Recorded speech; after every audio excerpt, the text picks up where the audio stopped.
Salam, salam la famille Outsider, j'espère que vous allez bien, vous êtes en paix et en santé. On se retrouve avec Willou. Willou, déjà, bonne année 2025, je te Merci souhaite tout le frérot. meilleur, beaucoup de santé. Comment tu vas? Ça va, ça s'est bien passé? Ready for quoi, 2025? Yes, ça roule bien. Meilleurs vœux à toi aussi frérot et à tous les fans, toute ta communauté en feu qui nous regarde. Je suis en grande forme, mais aussi je suis en mode podcast là parce qu'on vient de tourner 1h30 d'audio Mec, parfait. pour un sujet très très épicé qui va sortir bientôt sur Spotify. Et tu sais, genre, il y a un truc, on dit parfois des gens qu'ils ont des gueules de radio, des têtes à faire de la radio, et c'est pas un compliment.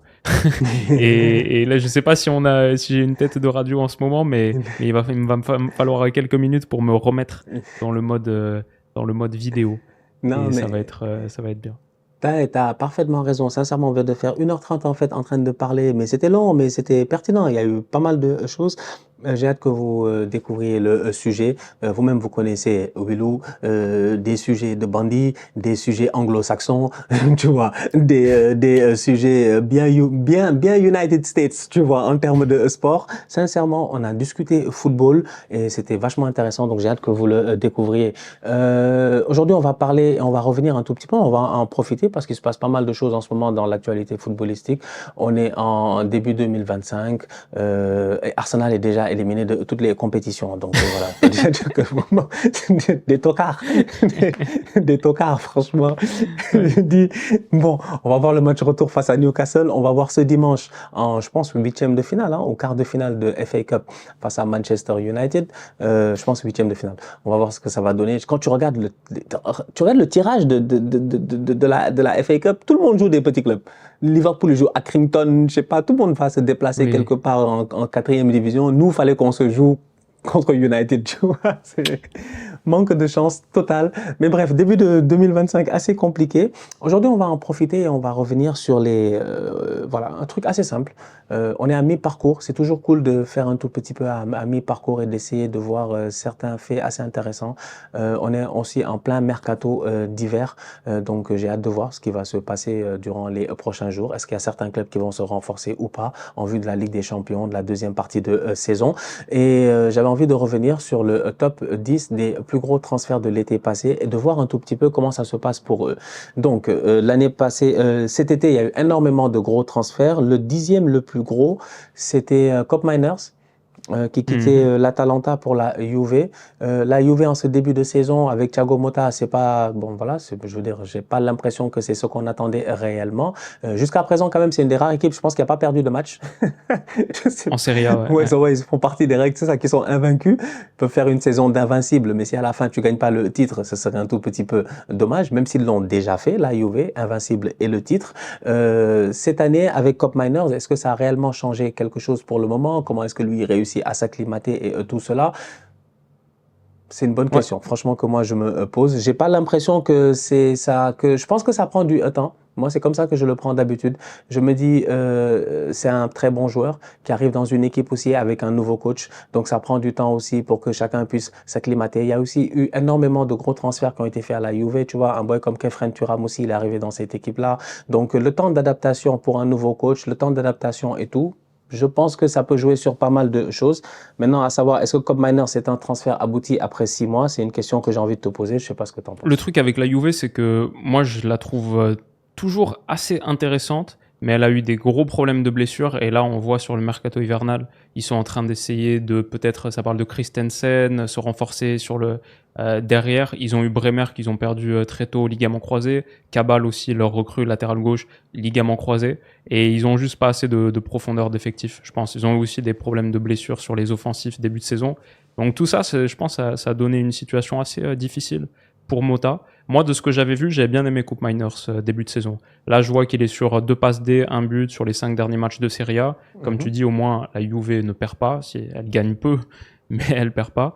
Et j'avais bien aimé son activité à la fois dernier tiers, mais aussi sur la pression, l'agressivité dans des zones axiales. Je voyais lui, Vlahovic, qui faisait pas mal de boulot et ça faisait des ballons gagnés. Et le quatuor qu'on a finalement pas assez vu, mais qui était assez prometteur, c'était avec Vlahovic, Coupe Miners Nico Gonzalez et leur autre ailier à gauche. C'était pas Mbangula qu'on avait vu tout début de saison, mais ils ont Kenan Yildiz, bien sûr. Donc Yildiz, Koopmeiners, Nico Gonzalez, Vlahovic, ce quatuor-là, et je me disais au-dessus de Thuram Locatelli, ça allait pouvoir faire un truc super sympa. Finalement, les quatre n'ont pas tant que ça joué ensemble. Yildiz, il a pas mal connu le banc aussi. Il a joué Nico Gonzalez, par exemple, dernier match, c'est contre Sessao à la place. Donc je pense la Juve a encore besoin de trouver sa formule, tout simplement. Et Mota, comme pas mal des nouveaux entraîneurs là, qui sont arrivés dans des gros clubs, genre Maresca, Amorim, et moi j'aime bien le très jeune Fabian Hürzeler aussi à Brighton sur le papier. Et bah là, il est en train de connaître une période un petit peu où il faut s'accrocher et où les résultats sont pas excellents. Mais si la Juve se renforce un petit peu plus mercato hivernal et progressivement réussit à trouver la bonne formule autour de Koopmeiners, bah, il sera mis dans des bonnes dispositions et sur le papier, on sait que c'est un top joueur, on l'a vu à l'Atalanta. Donc j'ai pas d'énormes soucis là-dessus, je pense que c'était une bonne acquisition pour la Juve. Et j'aimerais même en rajouter rapidement en disant que c'est ce qui est drôle dans les mercatos des fois, c'est que tu vois, Koopmeiners, il va à la Juve et finalement l'Atalanta derrière, il recrute certains joueurs et t'as un Retegui qui arrive et qui est tout simplement, je veux dire, en tout cas offensivement parlant, qui a tout simplement été super performant. Et aussi, je pense qu'il y a une partie, j'imagine, de ces fonds-là qui ont été utilisés aussi pour CDK, qui maintenant aussi est officiellement un boy de l'Atalanta, alors qu'il était avant, je pense, en prêt, si je ne m'abuse. Donc finalement, du côté de l'Atalanta, finalement, ça a été peut-être 65 millions ou 55 millions qui sont bien rentrés. Ils sont premiers du championnat pour le moment et ça performe assez bien. En tout cas, j'ai hâte de voir. Le 9e. Pourquoi tu rigoles? Le 9e. Parce que le 9e... Non, le 9e, c'est compliqué. Le 9e. Le 9e, pardon, excusez-moi. Le 9e, il a quitté Leipzig pour le Barça pour 55 millions d'euros. C'est Dani Olmo. En fait, lui, Miskin, lui, depuis qu'il est arrivé, on ne sait pas s'il est inscrit ou pas. Parce qu'en début de saison, quand il a signé, ça a pris quelques jours pour qu'on soit sûr que le boy, il est inscrit, il n'est pas inscrit. Finalement, ils ont réussi à l'inscrire. Faut pas oublier que les problèmes d'inscription de Dani Olmo au Barça n'ont pas commencé en décembre ou en janvier 2025, quoi. En fait, ils étaient déjà là lors de l'été. Bref, Dani Olmo, le Barça l'a acheté pour 55 millions. C'est dommage parce que c'est un peu mitigé, j'ai envie de dire. Moi, c'est un Dani Olmo que j'ai vu arriver au Barça, performant en direct. C'est un boy qui est très fort. On l'a vu à l'Euro avec l'Espagne. Il arrive, il joue avec ses copains. En plus, Dani Olmo à l'Espagne, il a vraiment l'opportunité de pas forcément être titulaire, mais après de prendre sa place et de jouer avec les Lamine Yamal, tout ça, d'être assez bluffant. Il arrive dans cette équipe du Barça, statistiquement parlant. Je pense que le boy, il fait ses chiffres et tout. Malheureusement, à un moment donné, il y a eu une petite baisse. Je trouve, en termes de performance durant cette première partie de saison. Et derrière, on apprend qu'il y a ces problèmes d'inscription. Je me demande, est-ce que c'est pas des choses aussi qui jouent sur le mental d'un joueur? Voilà, t'as envie de jouer, t'as envie de performer. En ce moment, t'es jeune, t'es frais, t'es en forme, en équipe nationale, t'as ta place. Donc, ça doit être aussi un peu, je pense, peut-être stressant mentalement, j'ai envie de dire, de se dire, est-ce que je vais jouer, est-ce que je vais pas jouer, qu'est-ce qui va se passer? Il y a des bruits de couloir, il y a des bruits politiques, il y a pas mal de choses qui se passent qui, toi, ne te concernent pas réellement parce que toi, ce qui t'intéresse, c'est qu'à la fin du mois, on paye ton salaire et qu'on te fasse performer, tu vois. Donc, il y a pas mal de choses qui font que j'ai envie de dire que très bon transfert sur le papier. Jusqu'à présent, en termes de football, il n'y a rien à dire, c'est performant. Maintenant, est-ce qu'ils sont capables de tenir ce transfert-là?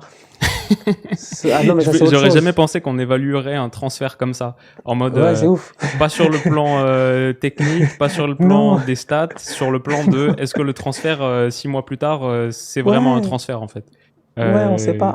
Mais sinon, après, sur le reste, moi, je suis convaincu. Olmo a totalement sa place au Barça. On a vu quelques séquences où, il y avait un doute début de saison quand c'était entre un peu Williams ou lui. Est-ce que tu prends Nico? Est-ce que tu prends Olmo? Et on se disait, le Barça a surtout besoin d'un ailier parce que Rafinha, autre côté par rapport à Yamal, ça le fait pas. Ça, c'est quand même un des grands pieds de nez à nos analyses de mercato. Et je pense qu'on n'était pas beaucoup à se dire non, Olmo c'est mieux que Nico Williams et Rafinha ça va très bien le faire et il va être un crack cette saison. Donc ouais, c'est intéressant de voir comme ça évolue. Mais sur le papier en tout cas, moi Olmo au Barça ça me plaît, je valide. Ça, je pense que Ouais, non, je pense qu'on est tous d'accord là dessus. Maintenant, c'est juste de voir. J'espère que ça va se régler. Pour le moment, il peut jouer. Donc, d'après les hautes instances espagnoles, Daniel Mo pourra jouer. Donc, je pense jusqu'au printemps, si je ne m'abuse, lui et Pau Victor d'ailleurs. Donc, on va attendre de voir après ce qui va se passer à partir du printemps. En fait, on espère que ça sera réglé, quoi. Ouais. Parce que moi, comme j'ai dit, tu vois, c'est drôle entre supporters, peut-être, de se dire, ouais, machin, vous n'avez pas de trucs, vous n'avez pas d'argent, vous avez des problèmes, vous avez des trucs. Mais la réalité, c'est que, tu vois, quand tu es fan de football réellement, je préfère concentrer mes efforts sur d'autres choses. En fait, tu vois, que sur le fait que, genre, les boys, on n'a pas payé leur salaire la semaine passée ou quelque chose comme ça, tu vois. Ça, c'est Ouais. des choses qui doivent être acquis, qui doivent être réglées. On doit se concentrer sur d'autres choses. Donc, c'est un peu dommage que ça vienne un tout petit peu ternir l'image de ce transfert-là. Ouais, c'est sûr. Mais pour le moment, le joueur en tant que tel, lui, sur le terrain, il est performant et ça, c'est quand même positif. Le huitième qui avait été le plus cher de l'été, c'est André. Tomboy. André, excuse-moi. Il va se fâcher contre moi. Franchement, il avait dit I am not André. Exactement, exactement. Il avait même porté un t-shirt, je crois, après I'm not André. Frérot, André is not even my name, mate. it's not Il even avait my dit. name, mate. I'm sorry, bro. Onana qui a été transféré de Everton à Aston Villa pour 60 millions. C'était cher, c'est normal, c'est entre clubs de première ligue. On se connaît dans le quartier. Declan Rice, l'été d'avant, c'était 120 millions à Arsenal. Donc, ouais, pour moi, c'est un excellent transfert. C'est un transfert qui est top. Il y a absolument rien à dire. Pour avoir vu Aston Villa plusieurs fois cette saison, c'est un joueur qui est tout simplement au top de sa forme. Moi, je trouve au milieu de terrain, l'intensité qu'il faut, les récupérations qu'il faut. C'est-à-dire que, je sais pas, j'ai envie de dire tout ce qu'il faut. Moi, la seule tristesse que j'ai réellement, c'est de savoir que le petit, voilà, le petit, c'est un Sénégalais, quoi, tu vois. C'est un boy de Dakar, tu vois. Genre, la dernière fois, j'ai vu une vidéo il y a 2 semaines, là, de lui sur son Twitter où il faisait, je pense que c'était pour une campagne, en tout cas, une campagne de sensibilisation. Et il a fait la vidéo en Wolof. Et là, j'étais là, j'ai dit, ouais, mais Onana, il se fout de nous, quoi, en fait. Onana, Amadou, viens. On aurait pu avoir vraiment, genre, on aurait pu avoir Lamine, Amadou et Pape. Vraiment, le milieu des milieux. Lamine, Amadou, Pape. Le milieu Galsen des milieux Galsen, je te dis. Et voilà, bref, voilà, il a grandi au Sénégal. Je pense qu'il a même eu l'occasion de jouer un tout petit peu dans certaines sous-divisions. Mais bref, un excellent joueur de football. Moi, j'aime bien son intensité au milieu de terrain. Quand il était à Everton, déjà, il était bluffant. Je pense qu'Aston Villa a fait une bonne pioche avec lui. Ils en avaient besoin, surtout qu'ils ont perdu Douglas Luiz, non? C'est ça qui est parti Bien sûr, à la Juve, ouais. à la Juve. Donc Aston Villa, Unai Emery, il avait besoin de cette intensité au milieu, d'avoir un bon milieu récupérateur, un bon 6, un boy qui est très bon de la tête, qui peut être pertinent sur coup de pied arrêté. Ouais, c'est un transfert qui peut être estimé comme étant cher, mais c'est un transfert Première Ligue. Donc Ouais, pour la pour première moi, ligue, c'est pas si cher que ça, hein. C'est un gars qui était coté à peu près dans ces standards-là. Moi, je l'ai pas vu jouer cette saison, j'ai pas vraiment vu Aston Villa, mais je vois qu'il est le joueur de Villa avec le plus de tacles et interceptions, les deux mis ensemble, de l'effectif. Bah, en tout cas, niveau statistique, il y a ça qui ressort. Et après, je te laisse. J'ai confiance en toi sur Amadou, clairement, tu ouais, le connais non. très bien. Franchement, il y a rien à dire. Je pense que ça, c'est un transfert qui, pour le moment, on peut dire, tu vois, si tu regardes les transferts réussis, tu te dis, allez, Cop Miners, ça va, c'est correct. Jusqu'à présent, il n'y a pas de flop hein, dans les transferts dont on a parlé. Jusqu'à présent, il n'y a pas de flop. Dani Olmo, c'est bon. Onana, c'est bon. Le prochain dont je vais parler aussi, le boy Neves, je pense que c'est Vraie correct. réussite. Vraiment, il n'y a absolument rien à dire. Le petit, après, c'est plutôt, moi, le problème, c'est pas les petits. Le problème, c'est Luis Enrique. Moi, de temps en temps, c'est Luis Enrique, comment il gère ces enfants-là, tu vois. Tu vois, par exemple, voilà, j'allais même peut-être donner un spoiler, mais j'allais dire dans la vidéo qu'on a fait tout à l'heure, il y a des boys, des Warren, des Zahir Emery, qui peut-être, à un certain moment, dans un autre contexte, voilà, ils sont beaucoup plus cotés, tu vois. Alors que l'évolution que tu as aujourd'hui avec certains Ce coachs serait de temps en intéressant de temps, voir où on le met, Warren. tu vois, sûr. yeah, c'est assez intéressant, tu vois. Donc c'est pour ça que je regarde ça et je me dis, il y a le petit Neves, il a quitté le Benfica, il est arrivé à Paris et franchement, bouffée d'oxygène dans ce milieu de Ouais, terrain là, top player. très fort. T'en avais pas parlé, t'avais pas fait une vidéo sur lui ou c'était non, c'est l'année d'avant, t'avais fait Vitinha, je me Sur rappelle. Vitinha, Oui, ouais. Et Vitinha, t'en Ugarte avais avant. parlé et Ugarte aussi. Et là, rajouter João Neves, je pense Bah, que João Neves, ils c'est sont marrant, pas c'est un trompés. bon Ouais. mix de Ugarte et Vitinha, je trouve. Il Mhm. ressort très haut dans les classements, à la fois de tacle, interception, agressivité. Il a ce vrai côté pitbull, mais aussi c'est le leader de Ligue 1 avec le plus de passes décisives. Il en avait envoyé plein en début de saison. Il est pas mal dans la création dernier tiers. Je crois que c'est le 7e joueur de Ligue 1 avec le plus d'actions de but créées par 90 minutes. Le 4e tout court même. Il n'y a que Greenwood, Nanasi, Luis Enrique de Marseille. Marseille qui marque beaucoup. Des joueurs qui ont créé plus d'actions de but. Donc ouais, que ce soit juste le côté l'agressivité, le côté chien, la rage. Yeah, il a un côté flow, un peu Luis Enrique d'ailleurs ouais. sur le profil. Et ensuite ce qui crée. Bah, je trouve que c'est superbe acquisition pour Paris. Et on verra, avec Paris, c'est dur de juger la saison et de quoi que ce soit en janvier. Mais ouais, moi, je suis convaincu par le pic. Non, franchement, je trouve aussi une belle qualité de frappe. Manque de chance un peu ces derniers temps. Il y a eu des transversales à gauche et à droite, mais sinon, ouais, c'est absolument rien à dire. Et puis la vision de jeu, sincèrement, un top player. Hein. Paris, ils font des recrutements des fois tellement pertinents, mais tu comprends pas pourquoi l'équipe des fois elle marche pas. Je comprends pas. Des fois Paris, je comprends pas. Des fois, c'est pas fini. Hein. Ils sont pas trop mal. Ils sont sur 7 matchs d'affilée sans défaite. Là, je crois ouais, 5 victoires d'affilée, 2 fois contre ouais, Monaco, une là, fois contre un bon OL et tout. On verra. Hein. Bah, ça va se jouer là maintenant face à, je sais pas, c'est ça se joue quoi, face à City et Stuttgart. Stuttgart, voilà, et deux adversaires directement en plus dans le classement qui se battent pour nous, donc ça va être chaud. J'ai hâte de voir la fin du mois de janvier. Risque d'être assez intéressante au PSG. Le prochain, il allait en Arabie Saoudite. Wilou va te dire, on va le sauter. Ok, next, le 5e du coup. Ah mais je vais pas te mentir, ça va être très difficile pour moi d'évaluer si Moussa Diaby c'est un bon transfert pour Al Ittihad. Non, Moussa Diaby, laisse la main là-dessus. Je pense que son premier match, il n'avait pas mis 4 passes décisives, lui. Yeah, il a 10 passes décisives en 10 matchs.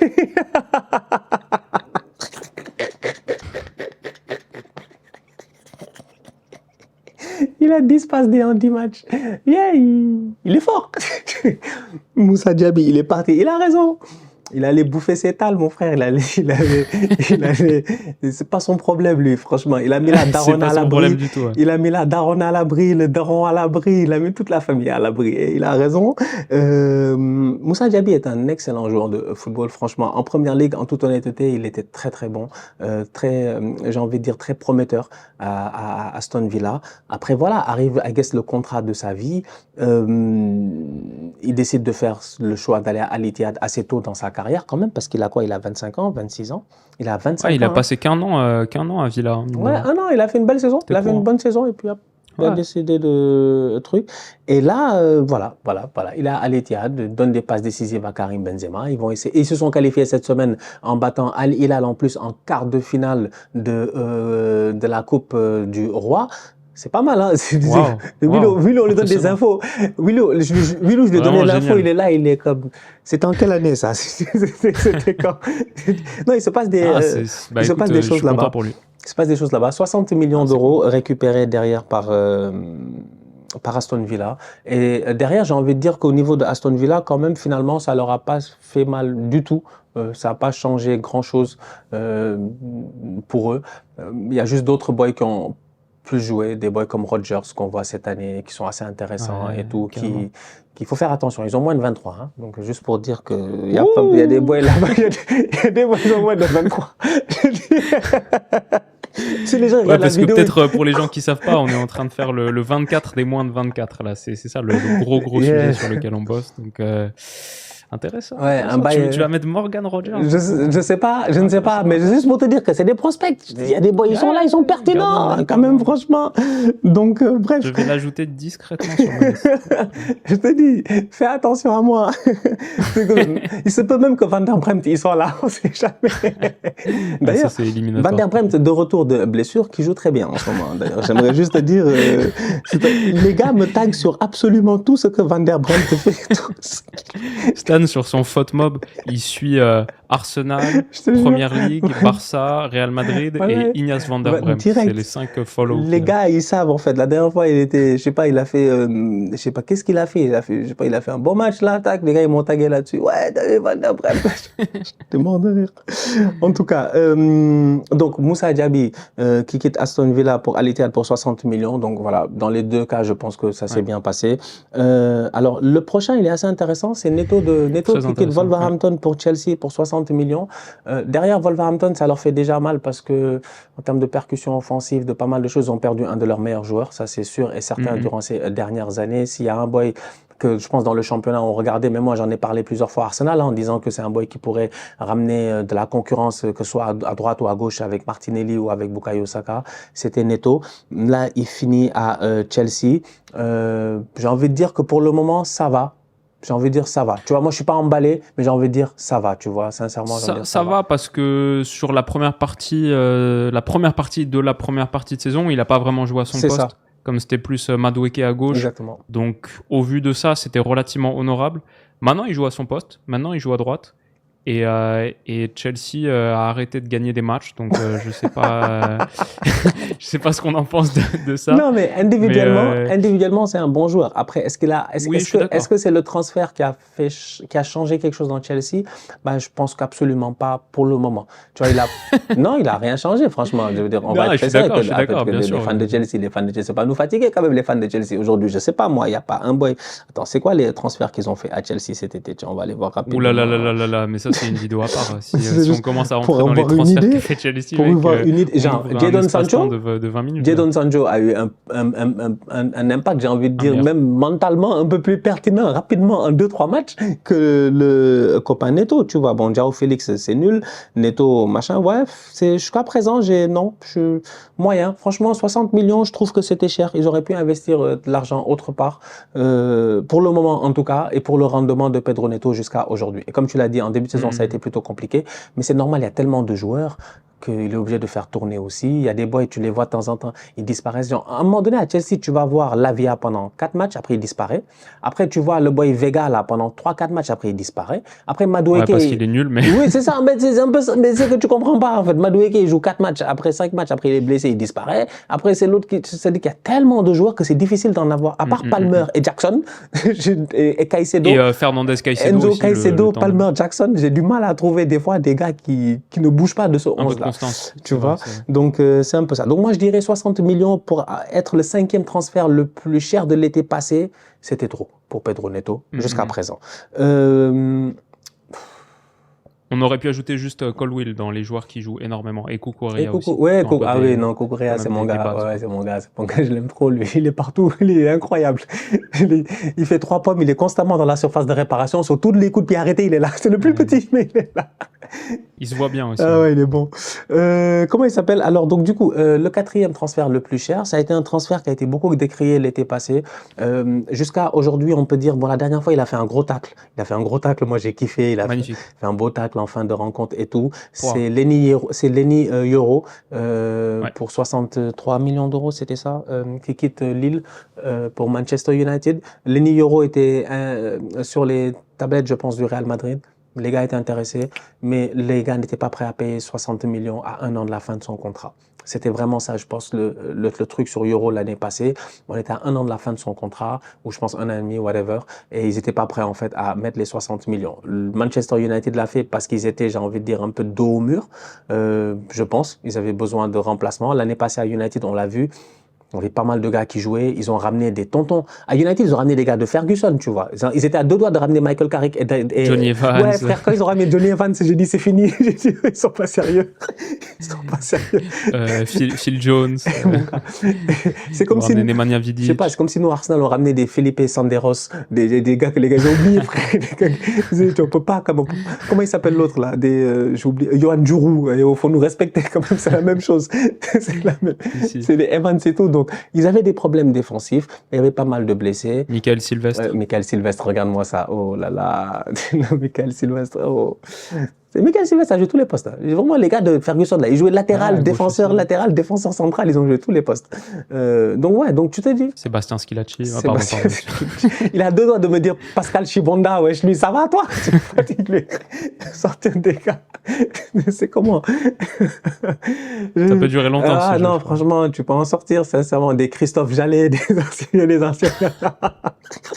Après, lui, il n'a pas joué à Arsenal, mais. Les anciens, mais bref. Non, donc du coup, c'est ça. Donc, je sais même plus ce que je disais. Oui, donc United, ils étaient vraiment... L'année passée, ça allait pas. ils ont recruté, ils ont tenté Lenny Yoro. Il est arrivé, Miskin, il s'est blessé automatiquement. On l'a perdu pendant, je pense, 2 mois et quelques. En tout cas, il vient de revenir. C'est un petit qui a du talent. C'était un des meilleurs défenseurs l'année passée de Ligue 1. On en avait parlé même dans la draft où je pense qu'on en avait parlé dans les jeunes joueurs de Ligue 1. Je sais pas, on avait fait une vidéo la saison passée dans laquelle on avait parlé de Lenny Yoro, qui était un high prospect. Je pense que tout le monde était intéressé, le Paris Saint-Germain, machin et tout. Finalement, c'est Manchester United. Pour le moment, j'ai envie de dire, voilà, on met un petit veto, on attend, tu vois. On attend, pas besoin de trop. Il est jeune, il a le temps. 63 millions, c'était cher. C'est encore cher. Mais je pense que c'est une bonne idée. Il manque tellement de défenseurs que je me dis, si le petit. C'est ça. S'il te fait une saison comme Saliba, à un moment donné, bah, t'es golden sur tes 60 millions, tu vois. Donc, Exactement. 19 ans, on rappelle, pour Lenny Yoro. Et De Ligt, par exemple, qui va avoir 26 ans cet été, s'il continue de sortir les mains dans la surface, comme il en a coutume. Même Maguire, je veux bien qu'il soit revenu à un bon niveau et tout, mais il va avoir 32 ans dans 2 mois. Donc c'est bien de commencer à réfléchir un peu à la suite. Et Yoro, ouais, quand même, je pense que là, il y a un vrai beau prospect. Et après, il faudra qu'United réussisse à bien jouer, quoi. Mais ils ont pris un vrai joueur. J'ai hâte de voir. J'avais oublié que Maguire, c'est vraiment... Ouais, lui, tu peux pas le mettre dans les 24. Non, je savais pas, il avait 32 ans, j'ai oublié, c'est incroyable. Il aura 32 ans dans 2 mois. Incroyable.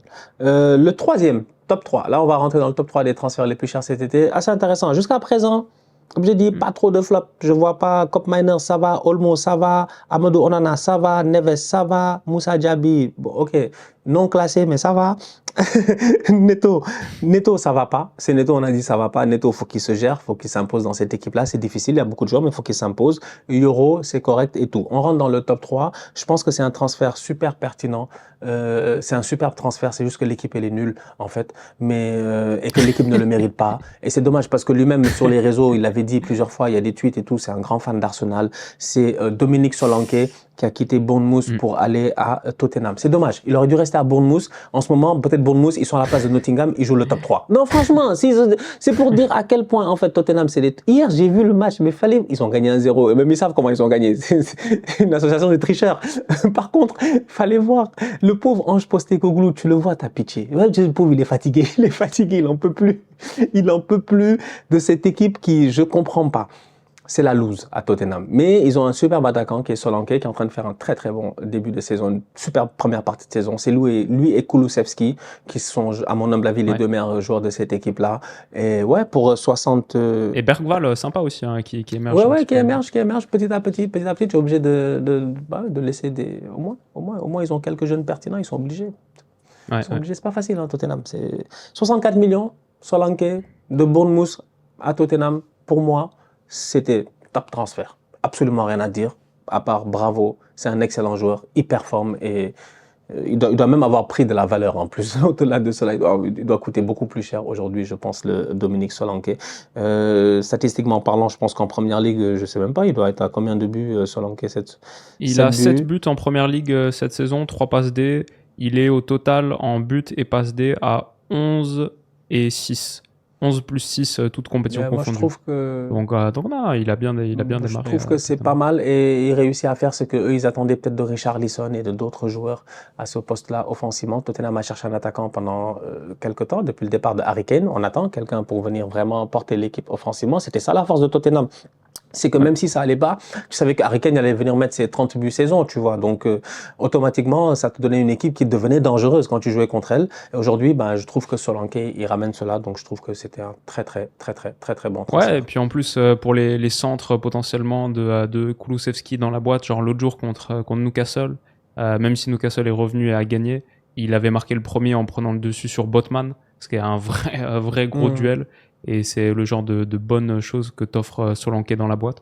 Donc ouais, je pense à 27 ans, il peut durer encore quelques années. Il est chevronné, expérimenté première ligue. Il vient de Liverpool, les gens oublient. Il vient de très loin. Bien sûr.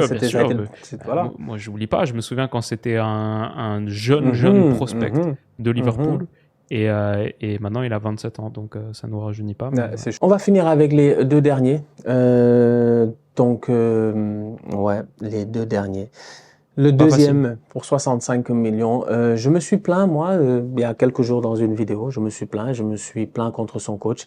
Le deuxième, c'est Endrick, qui quitte Palmeiras pour le Real Madrid. J'ai dit que Carlo Ancelotti ne se gère pas, que Carlo Ancelotti doit donner plus de temps de jeu à Endrick. Carlo Ancelotti avait dit ici que, ouais, je sais pas, faut que les boys ils travaillent, qu'ils se donnent à 200% à l'entraînement, machin, tout ça. Donc, on va voir ce que ça va donner.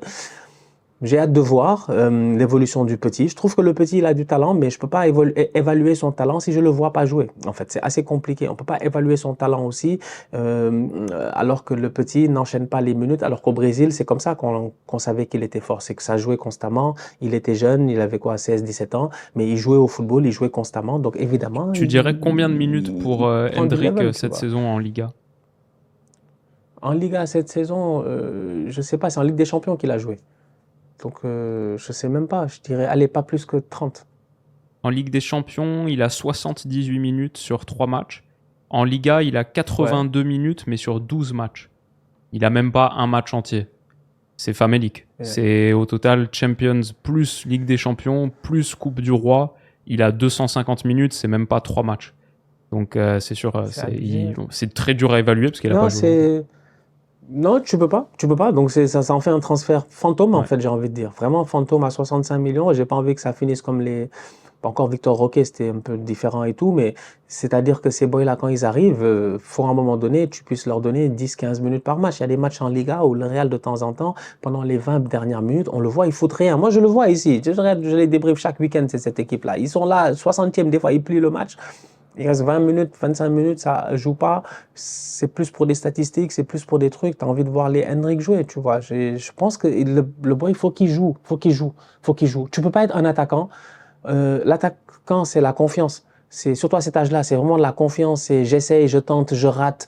Et là, tu sens que dans le match la dernière fois en Copa del Rey, tu sens que peut-être qu'il a peur même d'essayer, ou même s'il essaye, il y a des choses qui sont très instinctives. Et Hendrick a l'air d'un joueur très instinctif. Tu vois, le but qu'il marque la dernière fois en Ligue des Champions cette année, quand il rentre, il frappe de nulle part. Là, on comprend même pas Ouais. pourquoi il frappe. En fait, il y a des gars à gauche, il y a des gars à droite. Il s'en fout. Il met une bastos, je pense que c'était pas Stuttgart ou je sais même plus. Il met une frappe de malade. C'est-à-dire qu'il est très instinctif. Il est très instinctif, excusez-moi. Donc, et pour pouvoir travailler l'instinct, il faut jouer. Et donc c'est ça. Donc moi je trouve que c'est juste dommage. C'est dommage et c'est dur au Real. Maintenant Et c'est sûr que les gars c'est devant sont intéressant très parce forts. que moi, ce que je dirais, c'est Mais que j'essaie toujours de réfléchir, ok, qu'est-ce qui se passe du coup dans le cerveau d'Ancelotti. Je pars du principe que je m'y connais moins qu'Ancelotti et je pense que c'est une bonne manière de commencer à réfléchir. bien, j'espère. Et je me dis, tu vois, les autres choix qu'il a sur le banc, et bah, c'est des joueurs qui sont là depuis un petit peu plus longtemps et qui, eux, quand ils rentrent, donnent satisfaction. Les minutes qui sont données à Arda Güler, par exemple, je pense que c'est une bonne idée. Les minutes qui sont données à Brahim Diaz, je pense que c'est une bonne idée. Et même Ceballos, mine de rien, a du temps de jeu sympa là sur les dernières semaines. Et c'est une bonne idée aussi. Donc, mon idée, c'est que peut-être Hendrick, qui a quand même que 18 ans, dans un Real où non seulement il est néo-galactique, avec Vini, avec Jude, avec Mbappé, avec Rodrigo, un quatuor qui est déjà très dur à aller chercher, et en plus il y a quelques autres boys qui poussent, qui méritent eux aussi, je me dis, tu peux considérer que Hendrick, première saison, déjà simplement le fait de s'entraîner avec des joueurs du Real Madrid, c'est déjà pas mal pour ta progression. Et après, tu grappilles quelques petites minutes ici et là, juste pour sentir un petit peu l'odeur du Bernabeu et commencer à prendre en expérience comme ça. Mais je veux dire, c'est le Real, tu vois, genre, il y a des exigences Mais, qui sont mais quand même donc, différentes. Donc, je comprends qu'on donne pas l'autoroute à un gamin de 18 ans quand tu as tout ce talent-là offensif. Je comprends. pourquoi tu l'envoies pas en prêt alors? Parce que moi Parce que je me tu dis dis que aujourd'hui, tu sais, s'entraîner quand au tu me Real dis, Madrid, c'est une bonne manière de progresser aussi. Au moins une ouais, saison. Je pense mais qu'il partira en prêt saison d'après. C'est possible, ça, non? ouais, j'espère. J'espère qu'il va aller en prêt parce que je regarde, c'est comme un peu le cas de Martin Odegaard à un moment donné, Ouais. ou même là, quand tu me dis, mais même Brahim, ils l'ont envoyé en prêt. Heureusement, ils l'ont envoyé en prêt. Il allait gagner la Serie A, il allait faire pas mal de choses, tu vois, il a été au top. Bon, Arda Güler, il avait déjà percé dans un championnat qui est quand même assez compliqué, tu vois, le championnat turc, il est difficile, quoi. Demande à José Mourinho, il est en train de galérer là-bas. Et tout, tu vois. Donc le championnat, tu vois, il est pas facile. Donc, je me dis, c'est des boys aussi, malheureusement, on le compare aussi à des gars qui avaient déjà une certaine expérience de haut niveau, tu vois. C'est des mecs qui ont vraiment une expérience de high level aussi, qui ont Arda Güler, il sort d'un Euro incroyable. Brahim, c'est un titulaire maintenant avec le Maroc, il va jouer dans des terrains qui sont compliqués à gauche, à droite. Il a une CAN dans 1 an chez lui. Hendrick, ouais, c'est vrai que même avec le Brésil cet été, il a eu quand même des matchs où il a pu être titulaire et tout. Il n'a pas été bon. Enfin, il y a le match où il est titulaire, il a même pas. Est-ce qu'il touche 2 ballons ou 3 ballons dans le ballon de l'engagement? Contre l'Uruguay, là? Ouais, je sais même plus, il y avait un truc cet été là, je me rappelle. Ouais, ils font une mauvaise copa, ils sont éliminés en quart sans Vini. Ouais. C'est ça. Oui, c'est le match où il n'y a pas Vini, c'est ça. Donc c'est compliqué. J'ai envie de dire que oui. J'ai hâte de voir. Mais je veux qu'il joue. À un certain âge, moi, je veux que les petits jouent. Quitte à ce que tu sois je sais pas moi, tu sois à Ipswich ou à Levante ou whatever et que tu joues à chaque week-end, mais au moins que tu joues et qu'après tu reviennes te battre pour ta place. Mais là, c'est impossible. Ouais. Dans cet effectif, c'est impossible. Donc, et j'ai peur que ça bloque dans l'évolution aussi, tu vois. Donc, des fois, il y a un temps aussi. T'attends encore 1 an, t'attends 2 ans. Peut-être que le boy, il devient. Peut-être qu'il floppe. Hein. C'est sûr que c'est un sujet. Je suis d'accord avec toi que c'est un sujet. Ouais. En même temps, je comprends là, sur les 6 premiers mois de sa carrière au Real, pourquoi il n'a pas tant joué que ça. Mais je suis d'accord qu'il faut se pencher là-dessus et il faut qu'il se passe quelque chose à un moment donné, c'est sûr. Yeah. Le premier transfert le plus cher de l'été passé, 75 millions d'euros. Je pense que c'est un transfert effectif, efficient d'un côté, mais qui a fait mal aussi de l'autre. Je pense ça leur a vraiment fait mal. C'est Alvarez qui quitte Manchester City pour l'Atlético de Madrid. 5 buts, 2 passes D. C'est une équipe du Cholo Simeone, c'est le cholismo, donc on s'en fout. Franchement, moi, dans le cholismo, je te note pas par rapport à tes statistiques, je te note par rapport à ta résilience. C'est jusqu'à quel point est-ce que tu es résilient, tu es prêt à souffrir en fait, tu vois. Et Alvarez, je pense qu'il est fait pour cela. Très bonne recrue pour une première partie de saison. Je pense qu'il y a absolument rien à dire. En plus de cela, c'est cool de pouvoir voir des joueurs qui sont, comment on appelle ça, qui sont compatibles. Je sais pas comment l'expliquer un tout petit peu, de se dire que Alvarez et Griezmann sont compatibles. C'est des questionnements que j'avais. Je pensais qu'Alvarez était venu pour remplacer Griezmann. Tu vois, je pensais que genre techniquement dans la tête de Cholo, ça cherchait ce boy-là qui peut jouer au service d'un collectif, en fait. Tu vois, Alvarez nous l'a fait à la Coupe du Monde où il a été bien plus efficace que Lautaro Martinez. L'Argentine n'avait peut-être pas besoin que d'un buteur. Ils avaient besoin d'autour de Messi, des gars qui sont prêts à se donner à 4000%, à faire des choses peut-être un peu plus que de marquer des buts. Et c'est pour ça que je pensais que Griezmann a les trucs. Mais bon, Antoine, il a arrêté l'équipe de France. Il retrouve un 3e prime dans sa carrière, j'ai envie de dire. Donc, du coup, ça fait que finalement, ça marche bien. Alvarez, Griezmann, Sorloth.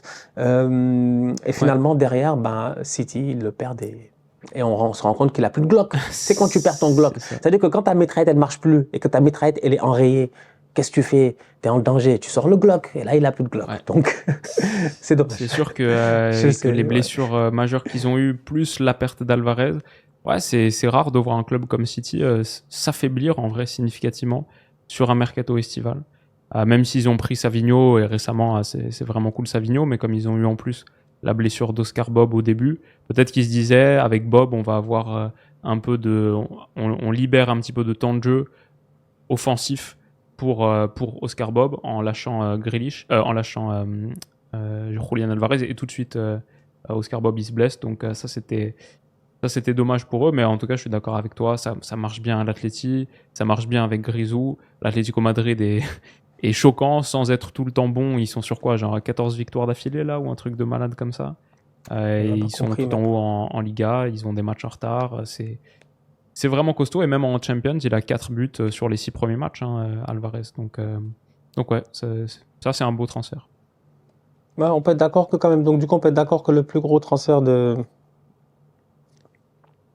l'été passé, finalement, était un transfert réussi, je pense. C'est vrai. Contrairement à d'autres étés. Non, mais parce qu'il y a eu d'autres étés, c'était compliqué. Ici, on a eu des listes avec des Darwin Nunez, des boys, on comprenait même pas, en fait, les 90 millions. Colomboani, frère. Ça a été un mercato estival un peu plus calme que d'habitude aussi, sur les montants là qu'on est en train de discuter. Il y a moins de folie que les dernières années. 75 pour le numéro 1, ça passe encore. Ouais, j'ai envie de dire, peut-être aussi, il y a eu l'attente de l'Euro, qui a fait qu'il y a eu pas mal d'attentes un peu. Le mercato a commencé un peu plus tard. Peut-être ce petit facteur-là. Après, il n'y a pas eu de grande folie. J'avoue, il n'y a pas eu de transfert au-dessus de 100 millions. C'est rare, dans un mercato européen durant tout l'été. On n'a pas eu un transfert au-dessus de 100 millions. C'est un peu parce que le plus gros transfert de l'été, en vrai, c'est un transfert libre Mbappé. Sinon, il serait parti beaucoup plus haut. C'est Kylian qui truc. Donc là, j'ai hâte de voir l'été prochain. Ça nous permet même, on pourrait même à un moment donné s'amuser à faire cela, c'est qui va être transféré l'été prochain. Ouais, les bons Qui transferts. seront les 10 plus gros transferts l'été prochain. Pas Tu mal, vois, pas mal, ça pas peut, mal, tu pas peux mal. même déjà T'es t'amuser tellement en, fort, tu finis un sujet, t'as déjà l'idée pour le prochain. C'est magnifique. Et bah rendez-vous c'est la ça. semaine prochaine et On va magnifique. d'abord se gérer dans le mercato. Oui, oui. Gérer notre mercato là avant la fin. En tout cas, bah écoutez la famille, c'était un plaisir. Donc du coup, ouais, pour revenir dans ce top 10 rapidement, donc Cop Miners, de l'Atalanta à la Juve, Dani Olmo de Leipzig à Barcelone, Amadou Onana, pas André Onana, hein, come on mate, Mate. de Everton à Aston Villa, Neves du Benfica à Paris, c'est très très solide. Diaby de Aston Villa à l'Etihad, financièrement, c'était bon pour Aston Et Villa. pour Diaby. Neto, ouais, et pour Diaby. Neto doit mieux faire à Chelsea en quittant Wolverhampton pour 60 millions. Euro à United, j'attends la deuxième partie de saison. Je pense qu'il va être très très décisif. Il va être important sur Amorim. Je pense qu'Amorim va en faire quelqu'un. Je pense qu'il va travailler beaucoup avec lui, donc j'ai hâte de voir. Solanke de Bournemouth à Tottenham, top transfert, rien à dire en ce moment. Excellent à Tottenham. Malheureusement, l'équipe ne fonctionne pas très bien. Et pour Bournemouth, c'est un peu dommage, ils ont perdu un neuf. C'est qui le neuf de Bournemouth en ce moment même d'ailleurs? Tiens, ça a poussé ma réflexion, ça, parce que c'est ces bandits-là. Je sais qu'ils ont. C'est qui leur neuf à Bournemouth là? Qu'est-ce qui se passe? Ça peut pas être l'ami Callum Wilson qui est à Newcastle depuis quelques années, parce que lui c'était une légende. Non, Enes c'est Evan Ounial, Nilsson? Evan Nilsson qui est blessé. Ouais, Evan Nilsson, c'est ça. Evan Nilsson est blessé. Evan C'est Evan Nilsson qui Nils- claquait des buts ces derniers temps, c'est ça, hein? Ouais. Et Ouais. Semenyo, Kluivert, les deux Ouais, autres c'est bons Semenyo qui est buteurs incroyable sur le côté, tu vois. Ouais, D'ailleurs, Semenyo, le meilleur. Semenyo, l'été prochain, ça va être un des gros transferts. Quand tu vas top 10 des plus gros de l'été prochain, tu vas voir Semenyo. Semenyo, je le vois partir pour minimum, mais minimum 50 et quelques millions. Ouais, il fait une grosse saison. Non, il est juste dangereux en fait. Il est juste dangereux. Il a une marge de progression assez énorme. Donc ça promet. Mais bref, donc du coup, Solanke qui a quitté cette équipe de Bournemouth qui est en ce moment incroyable avec Iraola. Hendrick au Real Madrid, c'est compliqué pour le moment. On a de mieux de voir encore plus. Et enfin, Alvarez qui est arrivé à l'Atlético et qui lui fait des merveilles. Franchement, ça fonctionne bien. C'est cool, c'est pas mal. J'ai hâte de voir. J'ai hâte de voir ce mercato. Je pense qu'il y aura des grosses dépenses durant le mercato d'hiver aussi, d'ici la fin du mois. Je pense qu'il y aura des grosses dépenses pour pas mal de clubs. Il y en a beaucoup qui vont essayer de se renforcer. Donc, j'ai hâte de voir ce que ça va donner. Ouais. Je vois. J'ai rêvé cette nuit que Guardiola était en train de me parler de Marmouche. Genre littéralement, on était à côté, il me fait ouais, je pense je vais y aller sur Marmouche. Et j'étais là genre. Genre là, en janvier. Ouais. Et j'étais là genre ok, cool, genre ça me fait plaisir d'être à côté de toi. Viens, on peut parler de plein de choses et je suis très content que tu fasses Marmouche. Ah ouais. Ok. C'est un rêve marrant. Ouais. Interesting. Ouais. Interesting. Tu vois, le pire dans tout ça, et je l'ai dit la dernière fois. Franchement, oui ou moi, il se peut que j'arrête tout. Hein. Il se peut que ce soit peut-être ma dernière saison.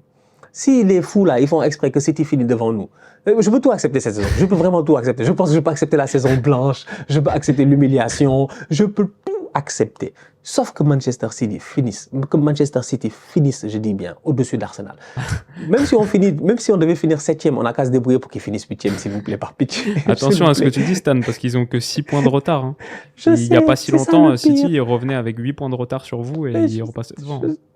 Je sais, c'est ça le pire, c'est que malgré tout le tocarisme qu'ils ont eu, ils ont que 6 points. Ça montre à quel point, mais on est nuls en fait. Vas-y, c'est bon, ça m'énerve. Je vais passer sur le Real là, qui va jouer son match de Copa del Rey là tout de suite. De Super Copa, pardon. La famille, on se capte très bientôt pour une nouvelle vidéo. D'ici là, on continue à liker, on continue à partager, on s'abonne. On est ensemble, on reste en santé, c'est toujours le plus important. Tous outsiders. Bisous.